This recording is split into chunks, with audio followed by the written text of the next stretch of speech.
Hey guys, and welcome back to the channel and welcome back to another review.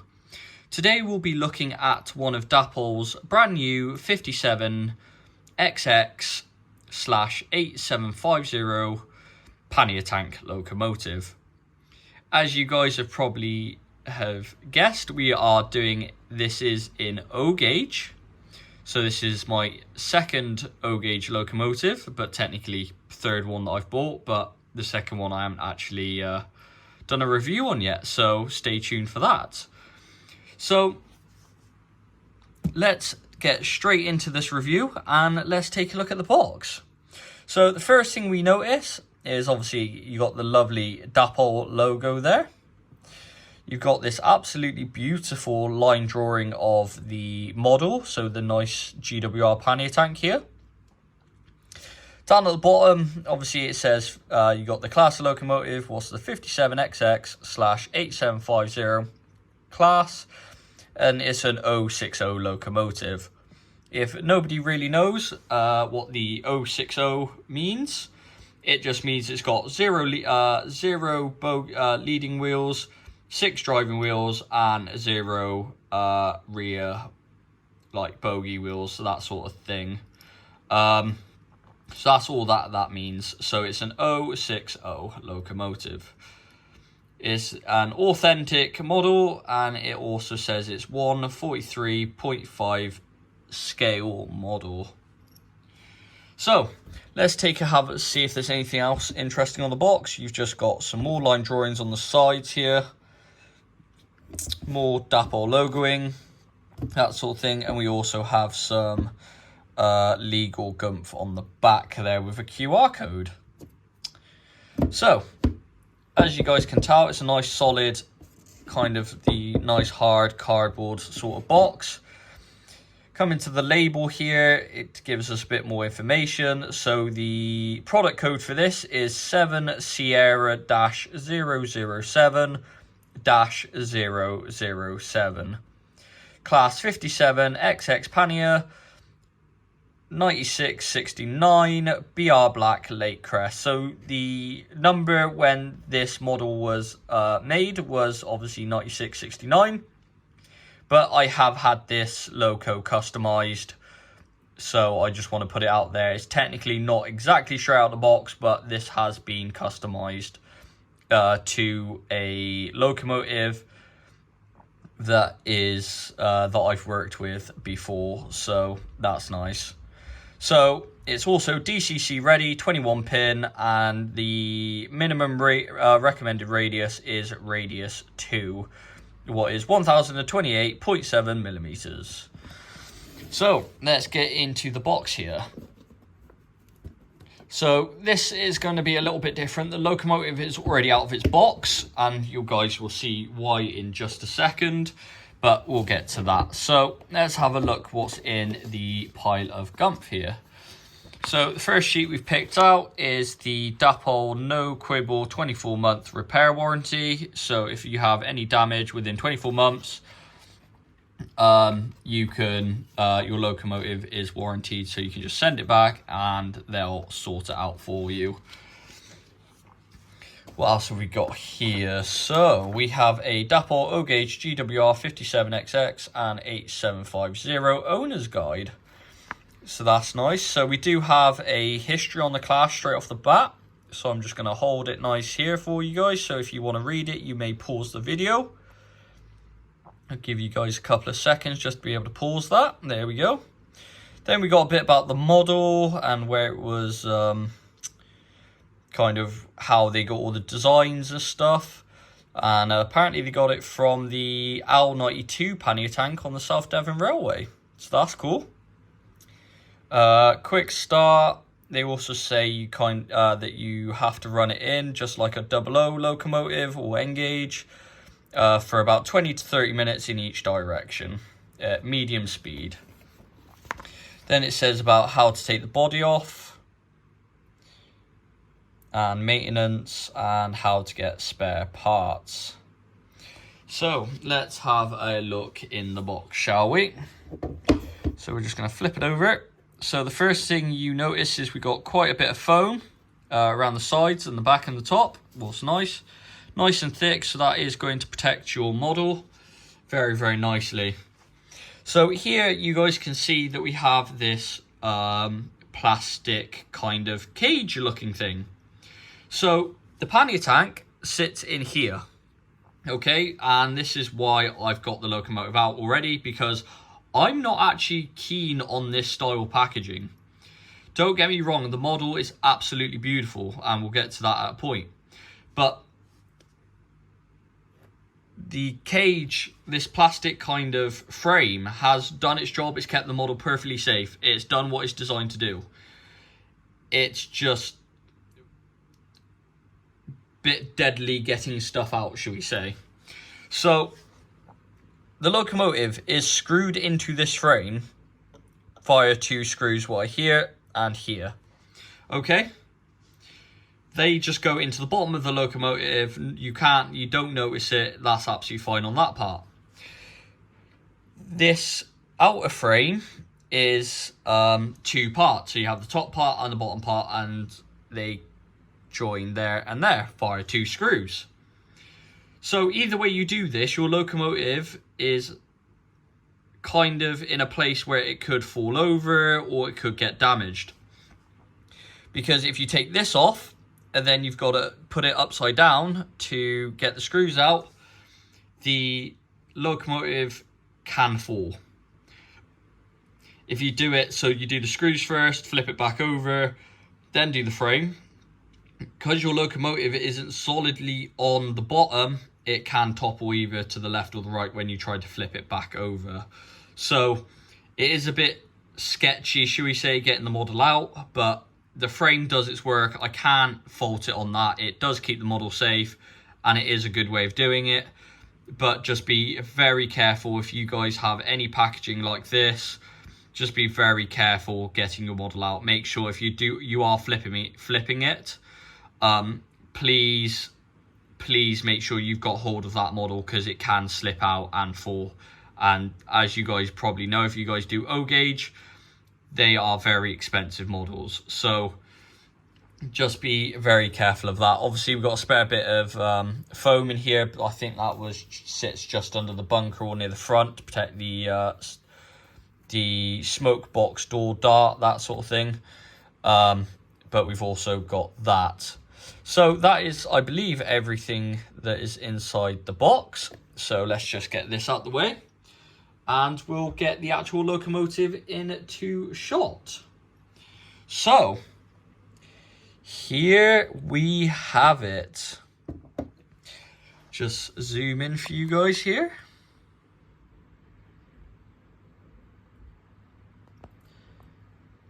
Here is the Dapol's 57XX pannier tank, and it is absolutely gorgeous. So as you can see, it's in this beautiful BR black late crest livery, and we have etched nameplates attached for 9681. If you guys are unsure about this locomotive, this is the pannier tank that is currently based at the Dean Forest Railway, and has not long just come out back after its overhaul. So she is now running again, and it is nice to see. And the guys at the DFR who have worked on this have done an extremely amazing job. If you haven't seen it already or ridden behind her, I really recommend you guys going to do so, because it is an absolutely beautiful engine and they've done such an amazing job.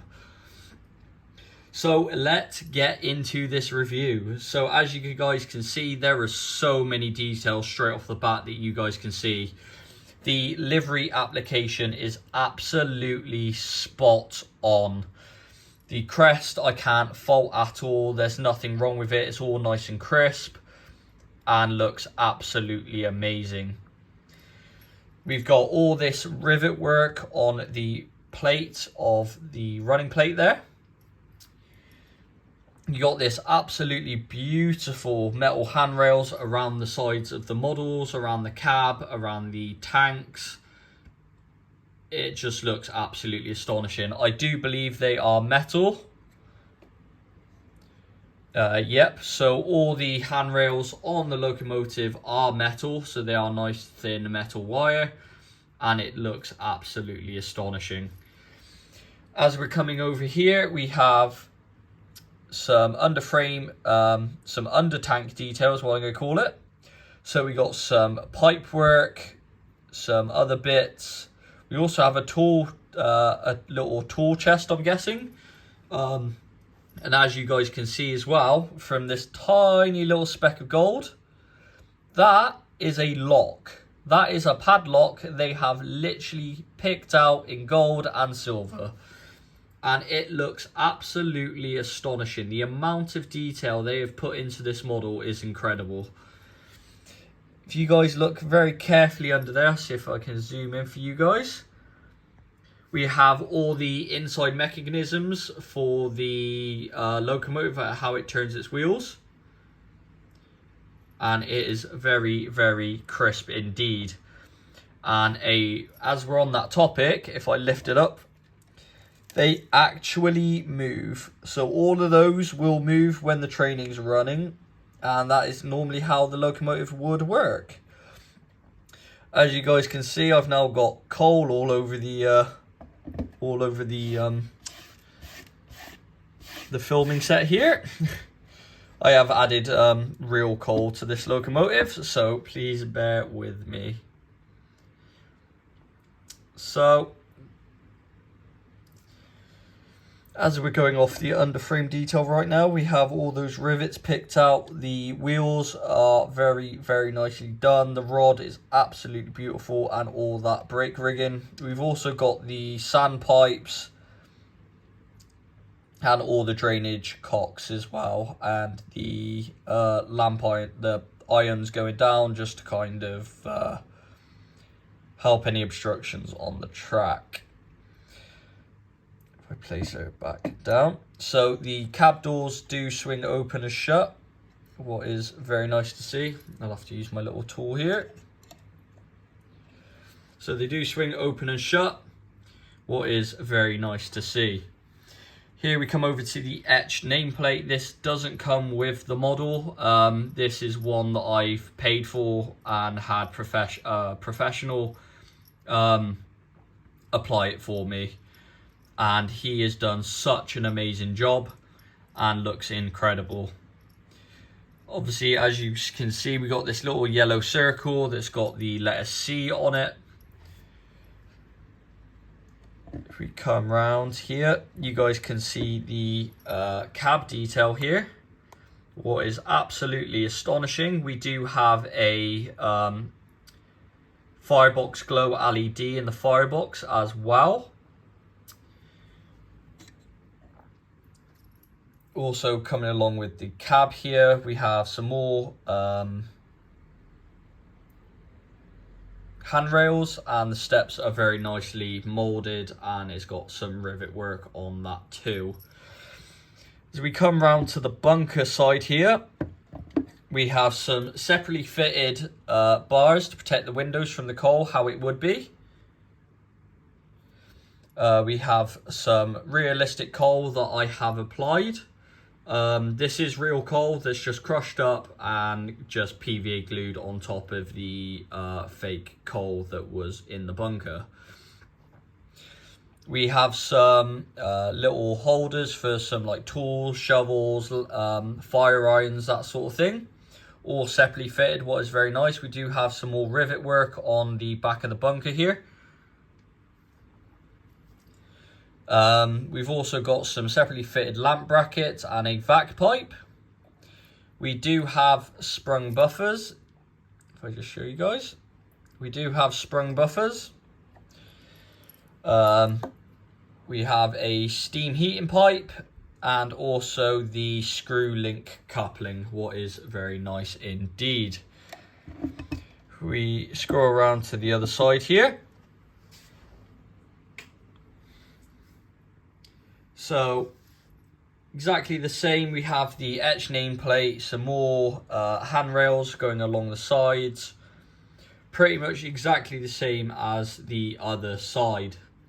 So you have some more pipe work, you've got all these lovely separately fitted parts, and I think we can all agree it looks absolutely stunning.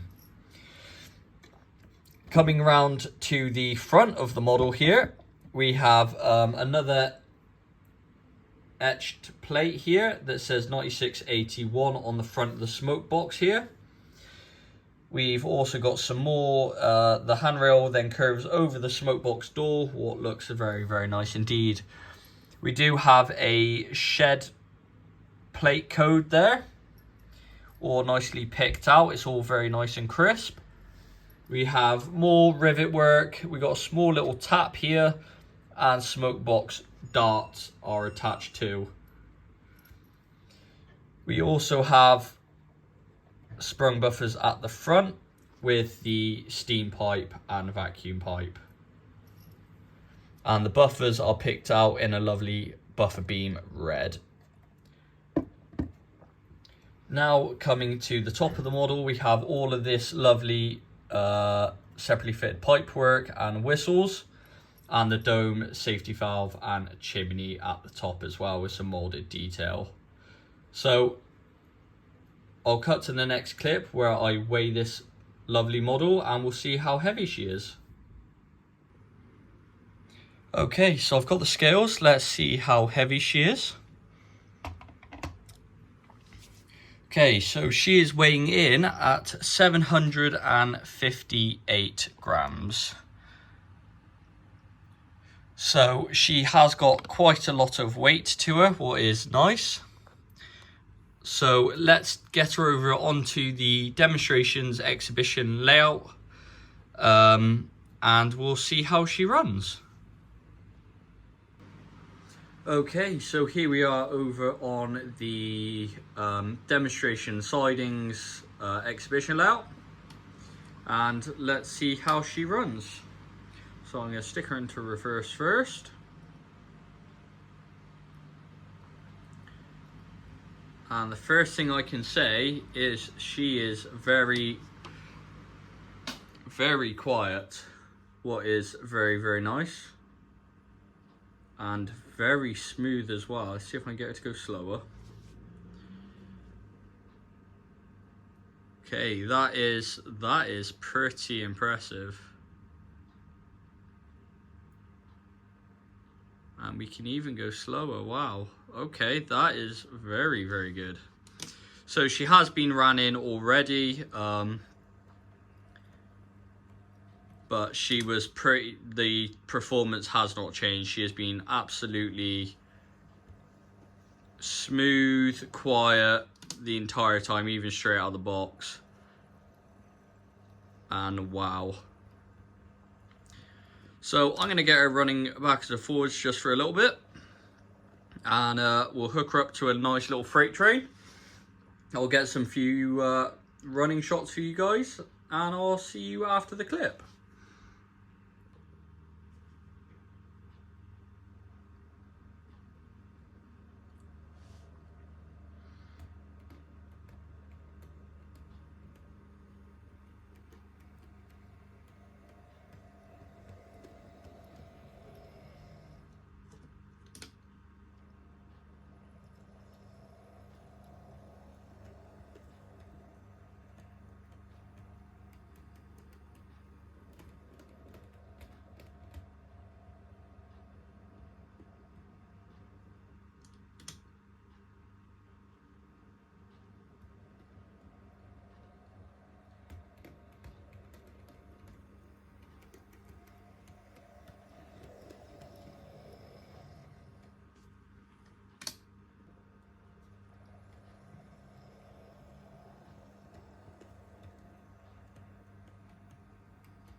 So there we have it, the Dapol O-Gauge 57XX pannier tank review.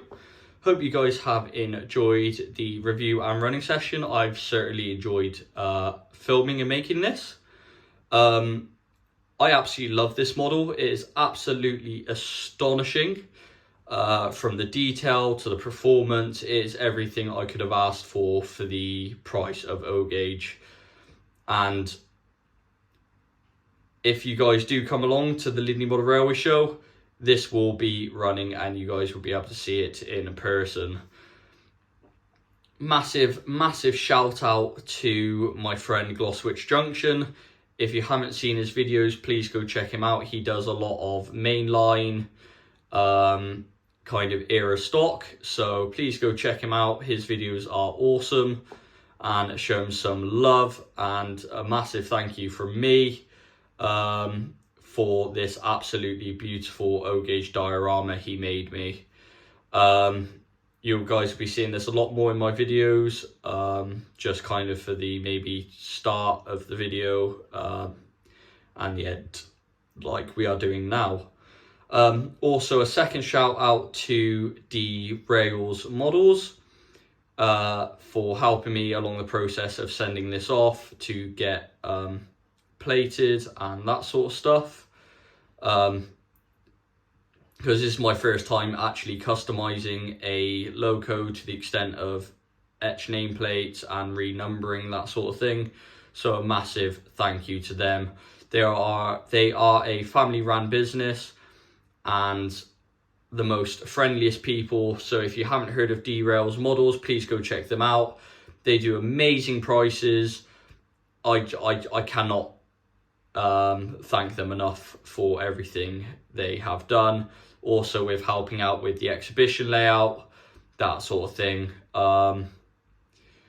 As you guys probably know, I know the family quite well from Derails, as I've been friends with them for years. So it's nice to just give them a little something back. Obviously, these ain't paid promotions. This is just me just thanking them for everything they have done. So please go check them out. So that is Derails models. So in like derailing a train. So it's Derails models in Colford. So please check them out. So I hope you guys have enjoyed this video. Please like, subscribe and comment down below if you have any questions about the locomotive, about the exhibition layout, or about the Lydney Model Railway Show, or my giveaway.